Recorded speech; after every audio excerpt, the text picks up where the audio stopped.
Ist dieses Cabrio-Verdeck noch zu retten? Das erfährst du in diesem Video. Wie wir bei der Cabrio-Verdeckreinigung normalerweise vorgehen, haben wir euch ja schon gezeigt. Schaut euch am besten dazu nochmal das passende Video an, da erkläre ich auch nochmal ein paar Zusammenhänge. Heute habe ich hier einen echten Extremfall reinbekommen. Wir haben nicht nur Moosbewuchs großflächig, sondern sogar schon irgendwelche Baum- oder Pilzflechte auf dem Verdeck.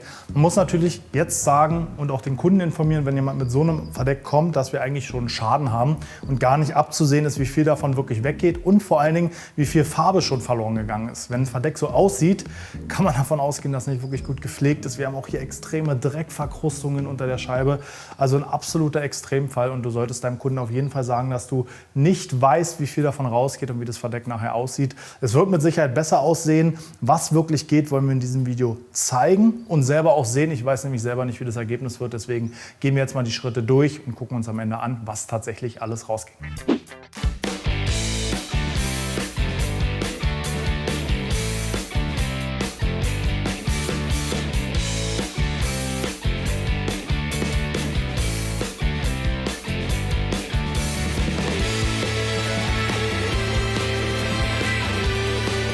Wir haben jetzt das ganze Fahrzeug einmal mit dem Hochdruckreiniger abgespült bis auf das Verdeck. Der Grund liegt einfach daran, dass wir jetzt beim Reinigen des Verdecks und beim Aufsprühen von Reiniger immer wieder Reiniger haben, der über den Lack läuft. Und ich möchte nicht, dass er auf dem trockenen Lack so schnell antrocknet. Deswegen habe ich es einmal nass gemacht. Das Verdeck habe ich mit Absicht noch nicht abgespült, weil ich diesen ganzen Sand und Schmutz, den ich da auf dem Verdeck habe, nicht nur in die Faser drücken will, sondern als erstes mit dem Reiniger so viel wie es geht anlöse, dann erst abspüle und danach erst nochmal mit Reiniger in die mechanische Reinigung gehe.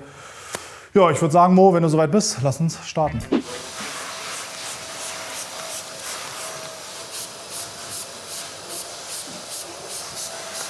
Ja, ich habe leider keinen Pumpsprüher mehr. Kleine Besonderheit bei der Verdeckreinigung und Stoffreinigung, achte immer darauf, dass du einen Reiniger nimmst, der schwach schäumend ist. Liegt einfach daran, dass der Reiniger sich sonst schwer ausspülen lässt.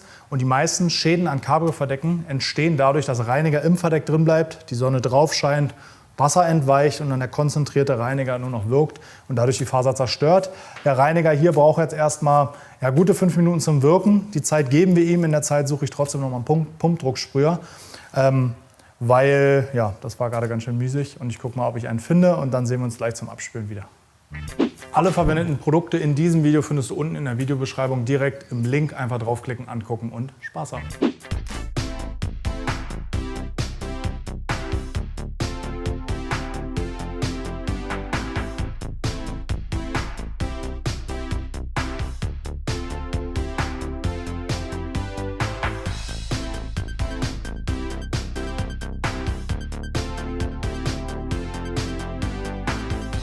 Jo, so, also wir brauchen ja auf jeden Fall eine Menge Reiniger, glaube ich. Meine zweite Flasche ist jetzt schon leer und ich bezweifle, dass wir mit einmal mechanisch reinigen auskommen, aber das probieren wir jetzt erstmal aus.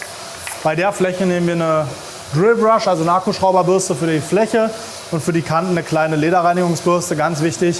Wenn ihr irgendwo in der Nähe vom Lack arbeitet, immer die Hand ranhalten oder irgendwas ranhalten, damit ihr mit der Bürste nicht auf den Lack kommt, aber das seht ihr jetzt gleich in der Anwendung. Das wird eine ganze Weile dauern, aber mein Glück, der liebe Tim steht mir zur Seite und wir haben aktuell einen Workshop-Teilnehmer, der macht auch mit. Ich würde sagen, wir geben mal ein bisschen Gas und sehen uns dann zum nächsten Schritt nochmal wieder.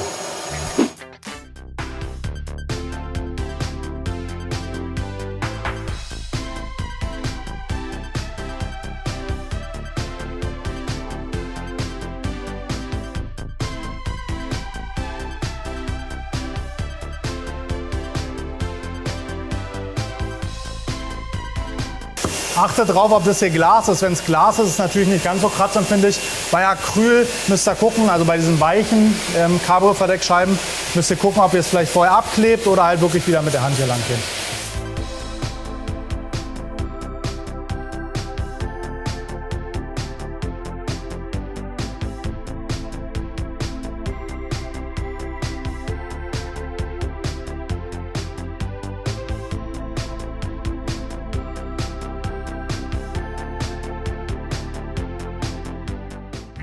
Ja, so ein Fall ist auch bei uns absolut selten. Wie gesagt, Verdeck schwer zu retten.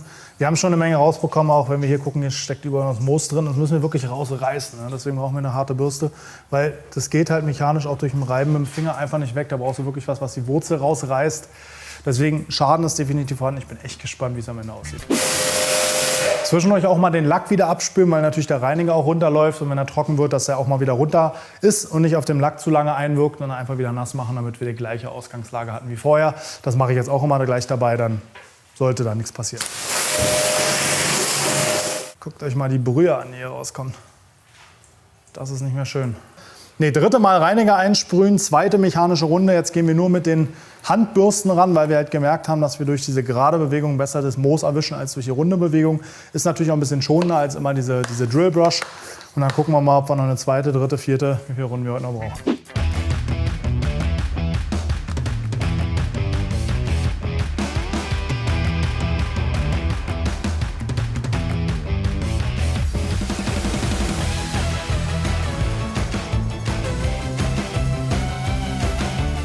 Wir nähern uns auf jeden Fall einem gewünschten Ergebnis. Ich nehme jetzt einmal ein nicht mehr ganz so schönes Trockentuch und trockne einmal grob das Dach ab.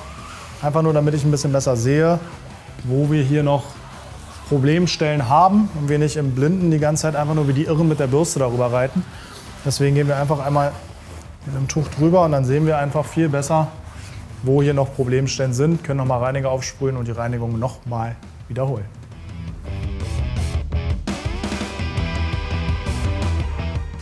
Nächste Runde, bunte Hunde, keine Ahnung.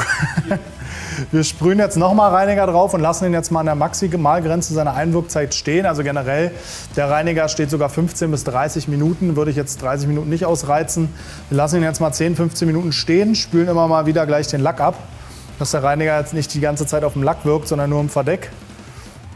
Sind jetzt aber von der Reinigerkonzentration runtergegangen, am Anfang 1:5, jetzt mittlerweile so ein bisschen über 1:10.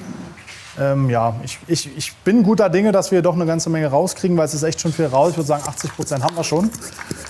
Deswegen denke ich mal 1, 2 Runden und dann dürfte das eigentlich schon ganz gut sein.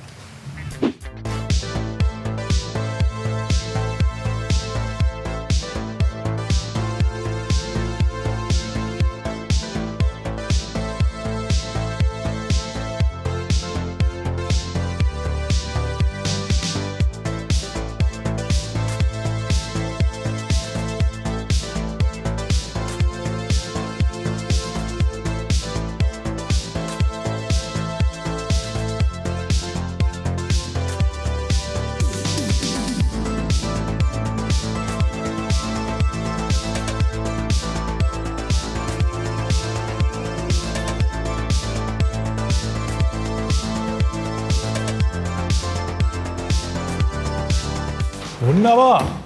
Oh. Nach der Verdeckreinigung, danach kommt dann immer die Wäsche, die im Groben jetzt abgelaufen ist. Wichtig natürlich, das Auto einmal zu waschen, damit der ganze Reiniger, der runtergelaufen ist, der ganze Schmutz, der runtergelaufen ist, auch entfernt wird. Wir gehen einmal noch mal durch die Ritzen und Kanten mit dem Pinsel durch, weil es wirkt einfach nicht schön, wenn das Verdeck sauber ist und dann überall in den Ecken hängt noch der Dreck drin. Da waren wir jetzt bei. Die Jungs sind schon einmal komplett rum. Wir kümmern uns jetzt noch mal um die letzten Parts, Einstiege, Ritzen, Kanten und Ecken. Dann wird abgespült, dann wird getrocknet.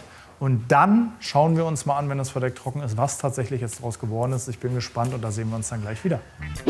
Ganz wichtig bei den Autos, gerade wenn sie draußen stehen, das hier regelmäßig rausholen und die Abläufe checken. Wenn nicht, gibt es Rost, Wassertritt in den Innenraum, haben wir gerade ganz oft. Wir haben gerade einen Kunden da gehabt mit einem Golf 5 Plus oder sowas.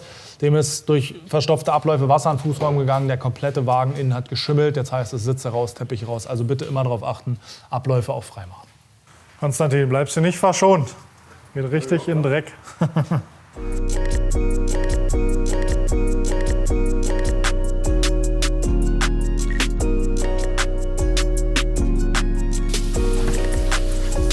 Bei dem Lack brauchen wir uns keine Sorgen um Kratzer zu machen, deswegen Flexiblade, gar kein Problem, geht viel schneller und wir haben diese Wasserlache, die überhaupt nicht abläuft, weg. Aber guckt euch den Lack an, da ist die Hoffnung bereits verloren.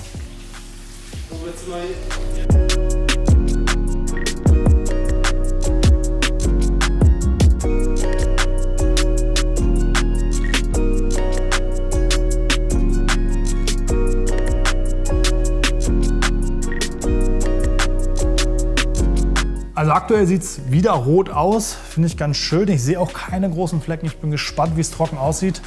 Freue mich drauf. Übrigens noch mal ein kleiner Trick. Wenn ihr ein Verdeck mit einem Trockentuch trocknet, kann es durchaus passieren, dass es durch den Stoff ein paar Fusseln zieht.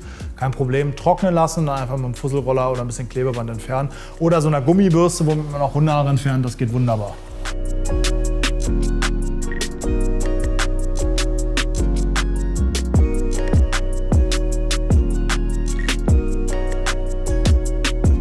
Ich glaube, der Unterschied ist jetzt schon eindeutig erkennbar, auch wenn das Verdeck noch nicht ganz trocken ist und diese leichten Flecken noch weggehen werden. Das ist einfach von den Fasern, die teilweise schon trocken sind und eben noch nicht.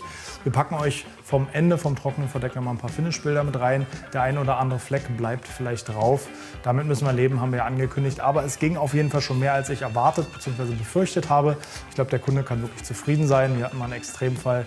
Deswegen danke fürs Zuschauen. Bis zum nächsten Mal. Hau rein!